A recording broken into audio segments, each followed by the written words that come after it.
before we wrap up, I got to say one more thing. Okay. We gotta give credit to Jelly Roll.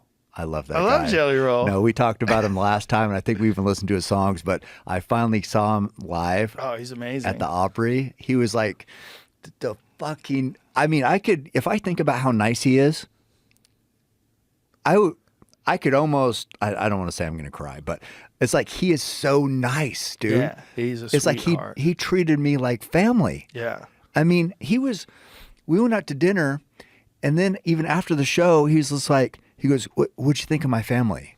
I mean, he cares. Yeah. He is such a big-hearted person. And it was amazing how welcoming and kind and thoughtful, and puts on an amazing show, talks to the people, like makes people cry when he's talking to them in between songs because he's so heartfelt. Yeah. He's been through so much, but he's like, There's you and him and Nelly. That's awesome. And I don't know how he was back in the day, but all I know is I know he made mistakes. I know he's been in jail. I know he's whatever, but now I don't know a nicer, I don't know a better person. Yeah, he's been through a lot. He's incredible. He came out on the other end an amazing person. He's fucking nominated for 2 Grammys. I know. What a journey. What a journey. I mean, I just look at him like you would never imagine. Look at that guy. When you hear him sing, you're like, whoa. No, and what, Tanner mentioned this too. When people first see him, they're like, oh, he's got tattoos on his face. Tanner says, after you get to talk, he goes, you don't even see the tattoos. Right. You see this pure soul. Yeah. And it's like, what tattoos? Yeah. I fucking don't see shit. So like you get distracted by that at first, but when you talk to him and realize, what a loving person he is, you're just like, I don't see anything. Yeah. I see just this big-hearted man. That's the same thing with Post Malone. Yeah. Yeah, you got to meet him. He's amazing. I love that dude to death. He's so fucking talented, too. We saw him perform in Houston. My wife and I flew to Houston to watch one of his shows. Really? Oh, it was amazing. And then we were hanging out with him afterwards. Yeah. He wants to play Magic the Gathering. I don't know. Those artists, I don't know. They're different people, but they're so, I don't know. It's pretty inspiring. Yeah, he's very inspiring. When he gave me that platinum record and we posted it out there, you saw it. Can't believe it. I did. It's Couldn't incredible. believe it. Incredible. What a great gift. Well, here's another thing too. He said when he was a kid, he used to dream about having records like that. Like have it all. And he goes, what I want. So we went to the show at the Opry, but then the next day I had to go train with Rich. But then he said, can you meet for lunch at the Soho House or whatever? And I said, yeah. So he's like, I want you to sign my book. He's like, or your book. He had my Endure book. And he's like, I used to think that I wanted records on the wall. He goes, but now I want a book signed by you. That's what I want. And he had like gloves from, I think a fight. I can't remember whose gloves, like UFC gloves, but it's like, that's what means something to him now, not the personal accolades. Right. But I just, God, I can't talk enough positive about that guy. He's such a warm soul. The first incredible. time I met him at the Mothership. He came there to see Ron White, and I was that was when the club had first opened, and I was kind of there just hanging out, making sure everything was running right because we had just gotten open. And then they said, hey, Jelly Roll's here to see Ron White.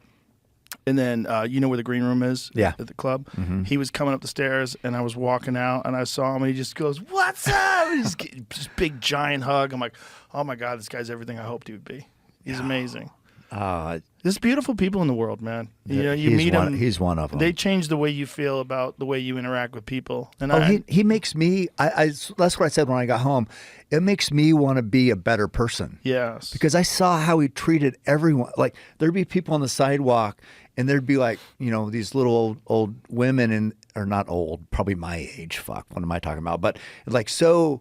Like caught off guard, like, oh my God, Jelly Roll's here. And he's like, what's up, mama? How you doing? How you doing tonight? Give him a big hug. Yeah. Just like looking him in the eye and just the sweetest person, just some person walking by. Yeah, because that's a guy where life gave him a fucking terrible hand and he got through it and he came out on the other end and now he's amazing. You know, now it's like this amazing journey that he can like really truly appreciate every aspect of it, and he's so good at expressing that. He's so good at spreading that love, spreading that positivity, and it really does make you want to be a better person. It makes me want to be a better person. Both him and Post, they make me want to be nicer to everybody. I've never. And I try real hard to be nice to everybody. You do a great I try job. so hard. You do an amazing job, but it's like you don't do as good as him. No. It's like there's levels. There's levels to everything. It's just like I think his eyes are just so kind too. Yeah. Because it's like what I see, and we said this the last time, but like you see the pain. You see pain in his eyes still a little bit. Yeah. Or I do. Yeah. Or I don't know. You see it in his music. You hear it. You hear it for sure. You can't be that soulful unless you've experienced some dark times. I mean, there's some, there's some magic to the way he sings that I just you don't get that from a trust fund, baby. No. You get that from a hard life, man, and coming out on the other side as this like beautiful creation of love and creativity. And that's that dude. That's the real thing, man. That's not an act. That's him 24/7. And it's amazing. And it's very inspirational, and it's very good for everybody. It's good for everybody. It's good for everybody he encounters. He was like, he was so busy after the show, and they had to do promo stuff after the Opry. So we took off, and then he told me, he goes, I didn't get to say goodbye to Tanner. I took Tanner to the show and his girlfriend, and he's like, I said, I think you said goodbye. He's like, I didn't give him a good hug to say goodbye. And it's like, I mean, thinking about even that. I know. Just about my son. It's just. There he is. See his speech at the end. Yeah. Did you Let's see play that? this. Yeah, We could end with the speech, because Okay. his speech is fucking incredible. I think it's queued up.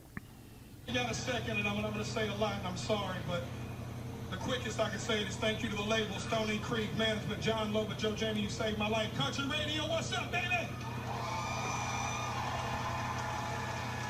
I got 1,000 people to thank you, but most importantly, my Lord and my wife. I love you so much. You changed my life, buddy. Megan Parker, Haley, I love all y'all. We're friends. And Zach Bryan, I think you are one of the hottest things on earth, not just country music. You deserve this as much as anybody else. I love you. I'm glad we're sitting there partying the rest of the night, baby. But most importantly, there is something poetic about a 39-year-old man winning New Artist of the Year.